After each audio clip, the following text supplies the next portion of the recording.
sin is sin. I don't care no way you try to shape it. And you keep going around here making grace cheap, thinking you can sit up here and contemplate sin, remain in sin, consciously in sin, and think that grace is going to save you. As if God has established some kind of trick for you. It doesn't work like that. The sin that grace protects us from is the oops sin. Is the, oh, I can't believe I said that sin. I didn't mean to do that. Why did I'm ashamed of myself. That's the sin that grace covers.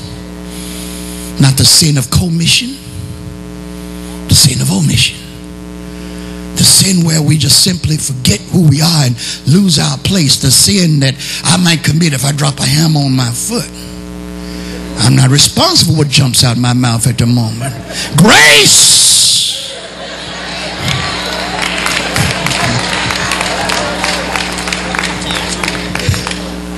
I told somebody one day, you know, people don't really relate to pastors in this way, you know. It's like they think, you know, they don't know me. I ain't always been good. You know, so, you know, I know how to cuss.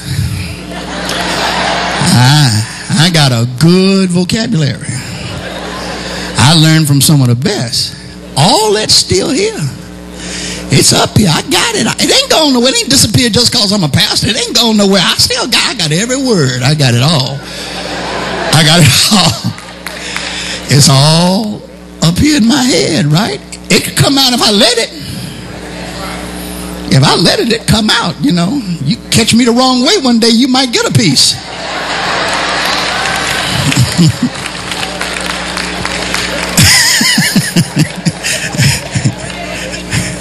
But it's not like I'm going to wake up in the morning and say, I'm going to go cuss somebody out today.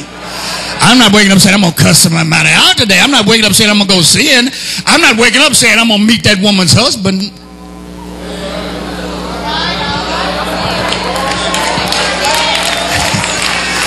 Y'all don't never like me to go there, but I'm going there anyhow.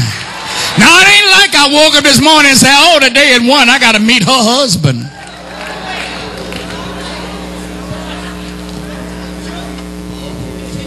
And you say you're saved. And you think grace is going to cover you when you wake up plotting and planning for 1 o'clock for your noonie?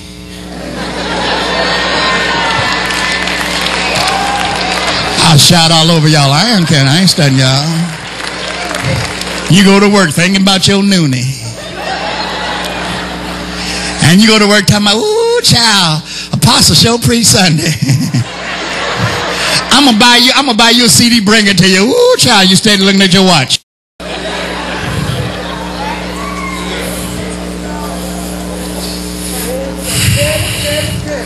So you think grace works like that?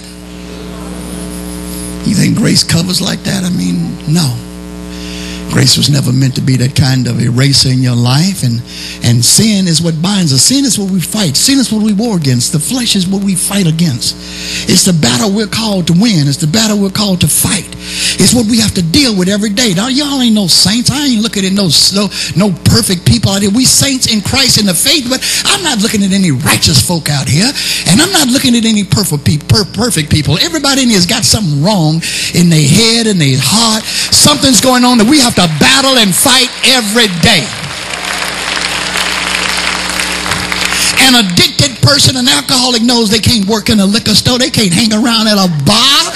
They can't sit and play cards with you while you drinking. They understand that they have to do things. They have to take precautions to keep them out of the presence of things that would influence their life. The same as with sin. Now, you know if you're a hoe or not.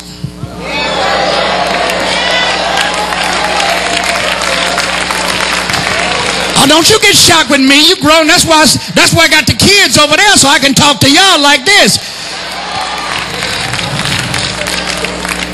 You know what's going on in your flesh. You know how your flesh screams at you. And some of you know you ain't got your flesh under control.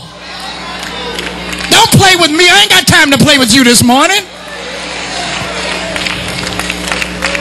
The fact as a child of God, we do have problems. But we have to fight against those problems. And you ought to know best what's inside you. You know what's wrong with you. You know what your weakness is. Now deal with it. Stop acting like you don't know what's wrong with you. You know everything that's wrong with you. You know what goes on in that crazy head of yours sometimes. You know what things you actually desire that you should not desire. That's the problem with church. A lot of folk coming in, too much pretending going on. You're not in here because you're well. You're in here because you're sick.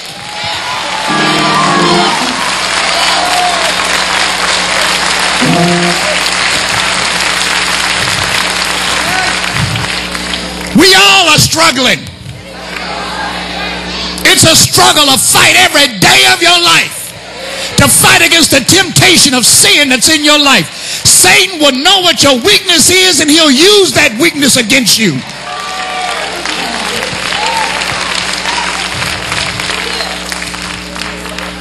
There's a high cost for low living.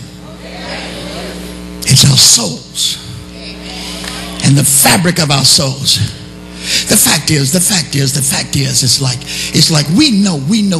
You can never be at peace when you are caught in the depths of sin.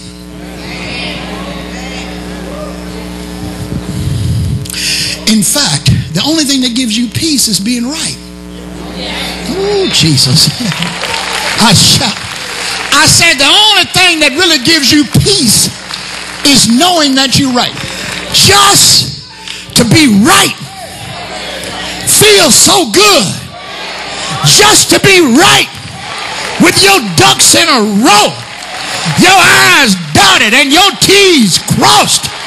Just to be right feels so good. Just to be right leaves you with so much peace. Just to be right gives you so much joy. Just to be right gives you so much pleasure. Just to be right makes you feel so good.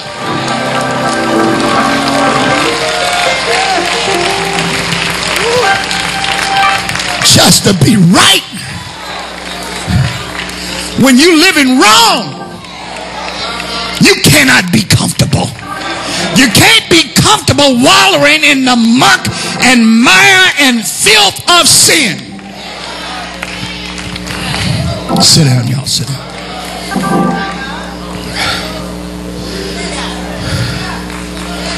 A child of God has an obligation to work on it, not surrender to it. Deal with it, fight it, struggle. When you're right and you know you're right and all things are right with you, there is a peace that comes in this life that is so valuable and so precious when you know it's right.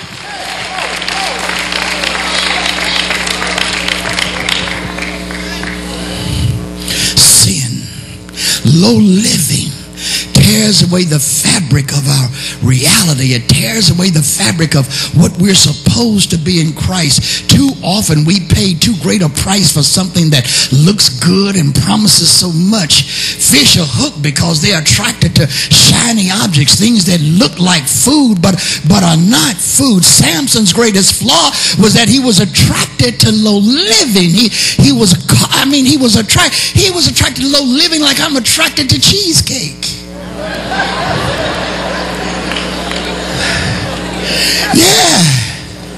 Yeah. Put a cheesecake in my refrigerator and it talks to me all night long.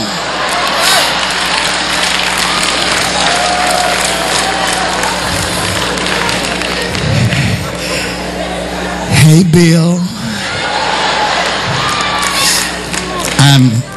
I'm here waiting on you. Don't you want to come and have me? Sin is is the same. It calls to us. It beckons us. It tempts us. It teases us. It flirts with us. It says to us, oh, come on, you deserve, come on. Have fun just tonight and pray about it tomorrow. Go to church Wednesday night and fall on the altar. It'll be all right. That's a apostle to lay hands and pray for you. But right now, enjoy me. It's all right for you to see him. After all, you deserve a man too. Better to have piece of a man than no man. Better to share a man, not to have one at all. And you feel good about it because at least you do send him home.